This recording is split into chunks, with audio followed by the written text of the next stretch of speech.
سچی اور حقیقی دوستی۔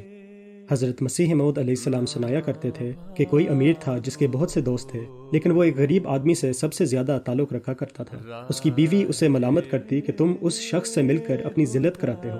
آخر تنگ آ کر ایک دن اس نے اپنی بیوی سے کہا کہ آؤ میں اپنے دوستوں کا تجربہ کرتا ہوں۔ چنانچہ وہ اپنی بیوی کو لے کر پہلے ایک امیر دوست کے ہاں گیا اور جا کر کہا میرا دیوالا نکل گیا ہے، اس وقت مجھے 5-7 ہزار روپیہ دیں۔ وہ دوست یہ سن کر بڑی ہمدردی کی باتیں کرنے لگا اور اس نے بڑا افسوس ظاہر کیا، لیکن آخر کہنے لگا روپیہ میرے پاس نہیں ہے۔ پھر وہ دوسرے اور تیسرے دوست کے پاس گیا مگر کسی نے مدد نہ کی، حتیٰ کہ شام تک یہ حالت ہو گئی کہ دوستوں نے اس کی آواز پر دروازہ کھولنا ہی بند کر دیا اور دروازہ کھولے بغیر ہی اس سے جواب دے دیا جاتا کہ گھر میں نہیں ہے۔ سب سے آخر وہ اس غریب دوست کے ہاں گیا جس پر اس کی بیوی کو اعتراض تھا اور جس کے متعلق وہ اسے ہمیشہ یہ کہا کرتی تھی کہ یہ تمہاری شان کے قابل نہیں ہے، اس سے تم نے کیوں دوستی رکھی ہوئی ہے۔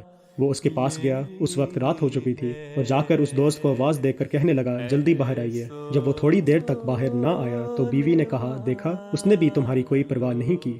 آخر کچھ دیر کے بعد جب وہ باہر آیا تو امیر نے پوچھا اتنی دیر لگانے کی کیا وجہ ہے؟ اس نے کہا آپ اس وقت کبھی میرے پاس نہ آئے تھے، اور آج جب آئے تو میں نے خیال کیا کہ شاید آپ کے گھر میں کوئی تکلیف ہوگی، اس لیے میں نے اپنی بیوی کو ساتھ لے لیا تاکہ اسے خدمت کرنے کا موقع مل سکے۔ پھر خیال آیا کہ گو آپ امیر آدمی ہیں، لیکن بعض دفعہ امراء پر بھی مصائب آ جاتے ہیں، شاید آپ کو روپیہ کی ضرورت ہو۔ جتنا روپیہ میرے پاس تھا وہ میں نے ہمیانی میں ڈال کر کمر میں باندھ لیا۔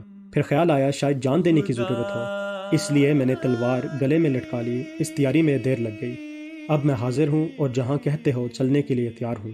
يفيض المال حتى